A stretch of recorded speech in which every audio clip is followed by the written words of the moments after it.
রাজধানীর বিজয়নগরে ফিল্ম স্টাইলে গুলিবিদ্ধ স্বতন্ত্র প্রার্থী ও ইনকিলাব মঞ্চের মুখপাত্র ওসমান হাদির অবস্থা এখনও সংকটাপন্ন। ঢাকা মেডিকেল কলেজ হাসপাতালে দীর্ঘ অপারেশনের সময় তার 2 বার হার্ট অ্যাটাক হয়েছে। চিকিৎসকরা বলছেন হাদির কন্ডিশন খুবই ক্রিটিক্যাল, তবে তিনি বেঁচে আছেন। ঢাকা মেডিকেল কলেজ হাসপাতালের নিউরো সার্জারি বিভাগের প্রধান ডাক্তার জাহিদ গণমাধ্যমকে বলেন, তার কন্ডিশন খুবই খারাপ। ক্রিটিক্যাল বলতে যা বোঝায় তাই।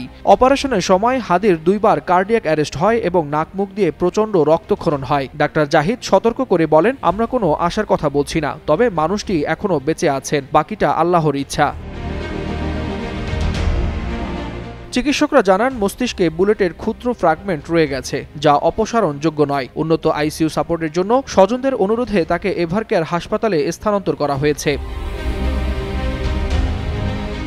এদিকে ডিএমপি জানিয়েছে, সিসিটিভি ফুটেজ সংগ্রহ, তল্লাশি অভিযান ও জড়িতদের শনাক্তে পুলিশ ডিবি একযোগে কাজ করছে। হামলাকারীদের সম্পর্কে তথ্য থাকলে 999-এ যোগাযোগের আহ্বান জানিয়েছে কর্তৃপক্ষ।